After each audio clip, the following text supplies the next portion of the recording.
Méditation du 18 décembre. Les pierres disparaissent. La promesse demeure. Comme Jésus s'en allait au sortir du temple, ses disciples s'approchèrent pour lui en faire remarquer les constructions. Mais il leur dit, « Voyez-vous tout cela? Je vous le dis en vérité, il ne restera pas ici pierre sur pierre qui ne soit renversée. » Matthieu 24, versets 1 et 2. Le temple de Jérusalem, appelé par les historiens le second temple, alors nouvellement reconstruit à l'initiative du roi Hérode le Grand sur une plateforme soutenue par d'énormes blocs de pierre, faisait la fierté de la nation d'Israël. Il n'est pas étonnant que les disciples de Jésus aient été impressionnés par sa splendeur. Les paroles du Maître ont dû les choquer, car le temple représentait pour leurs compatriotes la présence de Dieu parmi son peuple. Or, moins de 40 ans plus tard, en 70 après Jésus-Christ, les légions romaines détruisirent Jérusalem et brûlèrent le temple.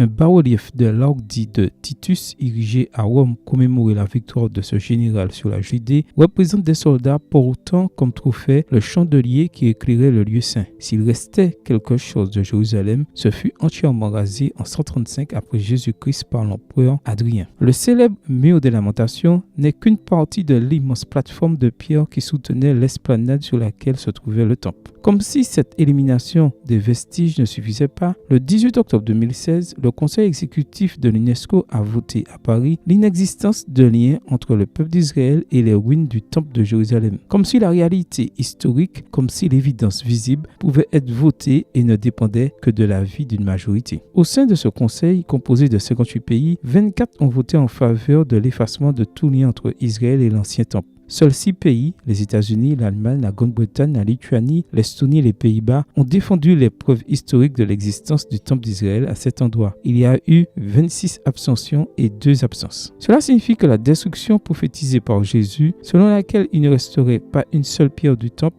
qui ne sera renversée, s'est accomplie si littéralement que, pour beaucoup, même le souvenir de ces pierres a déjà commencé à disparaître. Le temple avait servi de symbole visible de la présence invisible de Dieu parmi nous. Exode 25, verset 8. En Jésus, Dieu est venu habiter avec nous. Jean 1, verset 14. Hier comme aujourd'hui, le Christ est Emmanuel, Dieu avec nous. Matthieu 1, verset 23. Tout aussi fiable que sa promesse qu'il ne resterait rien des pierres du temple est la promesse que Jésus sera avec nous pour toujours jusqu'à la fin du monde. Matthieu 28, verset 20. Amen. Bonne journée à vous et que le Seigneur vous bénisse.